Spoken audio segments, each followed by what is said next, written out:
আমার এক যুবক ভাই প্রশ্ন করেছে, শায়েখ, বাংলাদেশি মেয়েরা তার স্বামীকে দ্বিতীয় বিবাহের ক্ষেত্রে এত বাধা প্রদান করে কেন? কি প্রবলেম যদি জানাতেন। আল্লাহ একবার। হ্যাঁ, এটা একটা গুরুত্বপূর্ণ প্রশ্ন। দেখুন, এটা গুরুত্বপূর্ণ প্রশ্ন কেন, আমি এর আগেও কি বলেছি, আমার এক বন্ধু আছে যার সন্তান হয় না দীর্ঘ 6 বছর ধরে। সন্তান না হওয়ার ক্ষেত্রে তার ভিতরের যে কষ্টটা, এমনিতে যুবকরা বা পুরুষরা কিন্তু কারো কাছে দুঃখ শেয়ার করে না। মেয়েরা যদি কোনো কষ্ট পায়, মেয়েরা কি করে, চোখের পানি দিয়ে সব শেষ করে দেয়। কিন্তু আমরা পুরুষ যারা আছি, যতই কষ্ট পাই, আমাদের বুকটা ফেটে যায়, আমাদের কষ্টে ভিতরটাকে দুমড়ে মুচড়ে শেষ হয়ে যায়, ভেঙে যায় সব, চোখে পানি আসে না। আমার এই প্রিয় বন্ধু, তিনি 6 বছর ধরে সন্তানের মুখ দেখছেন না, কত ট্রাই করছেন।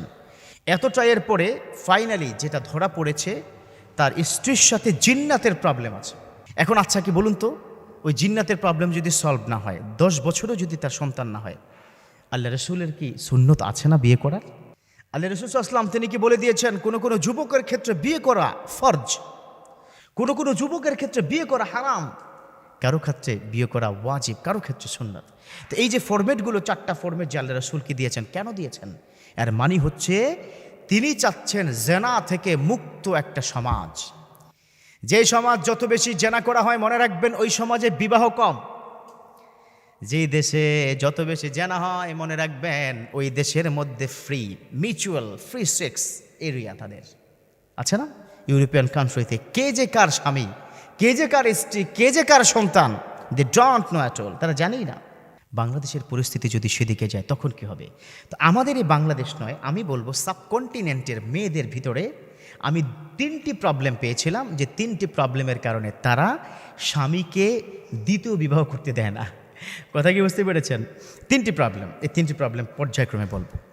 1 নম্বর প্রবলেম হচ্ছে টোটাল সাবকন্টিনেন্টের মধ্যে বাংলাদেশ, ভারত, পাকিস্তান, মালদ্বীপ সহ আরও কয়েকটা রাষ্ট্র, 6 থেকে 7টা রাষ্ট্রের মেয়েরা ভৌগোলিকভাবেই হচ্ছে ইমোশনাল।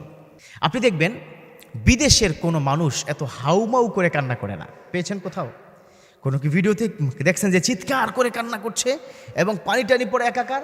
না, মাশাআল্লাহ, আমাদের সাবকন্টিনেন্টের মহিলারা এমন কান্না জুড়ে দেয়, চিৎকার করে কান্না করে, কেউ মারা গেলেও চিৎকার করে। হ্যাঁ, সব কিছু মিলে প্রচণ্ড ইমোশন। এই ইমোশন মানেই হচ্ছে মায়া। এই মায়া মানে হচ্ছে একজন আরেকজনের সাথে অ্যাটাচমেন্ট, যে অ্যাটাচমেন্টের কথা আল্লাহ কোরআনে বলেছেন। রাব্বুল আলামিন বলেন, হুন্না লিবাসুল লাকুম ওয়া আনতুম লিবাসুল লাহুন্না। হুন্না লিবাসুল লাকুম, ও নারীরা তোমরা শোনো শোনো, ও দুনিয়ার স্ত্রীরা তোমরা শোনো, তোমরা তোমার স্বামীর পোশাক। ও দুনিয়ার পুরুষরা শোনো, স্বামীরা শোনো, তোমরা তোমার স্ত্রীর জন্য পোশাক, যেটাকে আমরা বলি অর্ধাঙ্গিনী। একজন আরেকজনের অর্ধাঙ্গ, মিলেমিশে একাকার।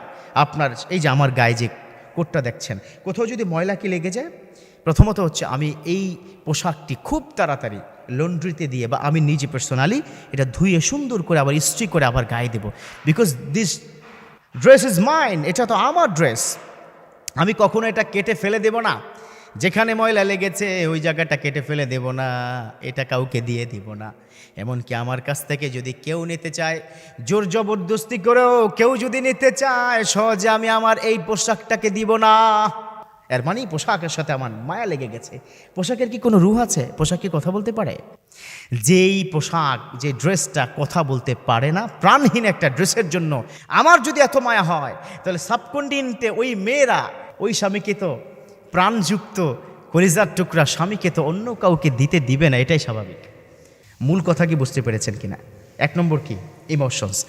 সেকেন্ড হচ্ছে আপনাদের একটা তথ্য জানিয়ে দিই, অ্যারাবিয়ান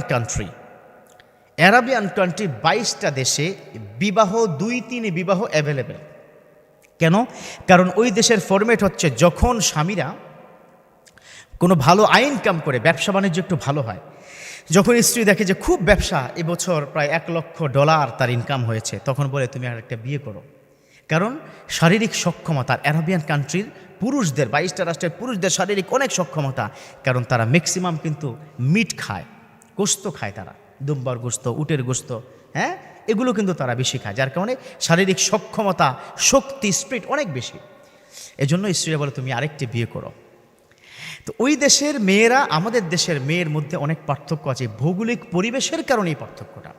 এক নম্বর কি পেলাম? ইমোশন। 2 নম্বর হচ্ছে মহিলাদের মধ্যে জেলাস বেশি, জেলাস।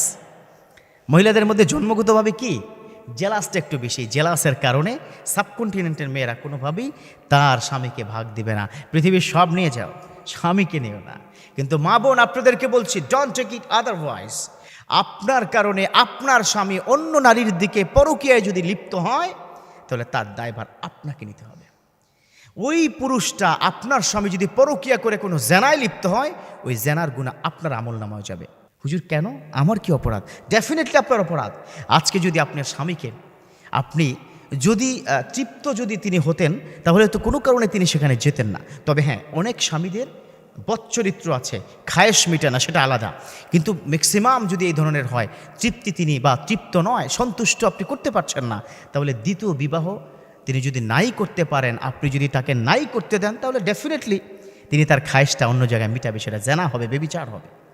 সো এটা আমার কাছে মনে হয় কিছুটা স্যাক্রিফাইস করা উচিত।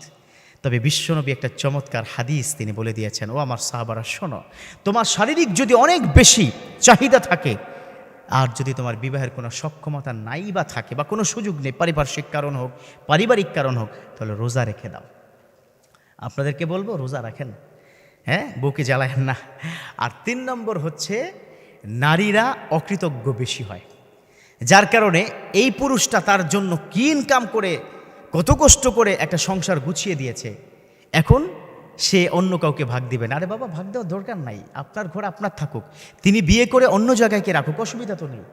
সর্বোপরি কথা হচ্ছে, নারীদেরকে যদি পুরুষরা ভালোবাসতে শিখে, অর্ধাঙ্গিনী চিন্তা করে, তাহলে বিয়ের কথাটা মাথায় আসার কথা না। তারপরেও যদি শারীরিক সক্ষমতা বা তার যদি প্রচণ্ড চাহিদা থাকে, তাহলে জেনা করার চাইতে লক্ষ কোটি গুণ বেটার হচ্ছে বিয়া করা।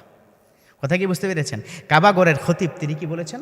তিনি বলেছেন, যার শারীরিক মারাত্মক সক্ষমতা আছে, প্রচণ্ড পরিমাণ চাহিদা আছে, তিনি যদি দ্বিতীয় বিবাহ না করে, এটা তার জন্য প্রতি সেকেন্ডে হারাম হবে।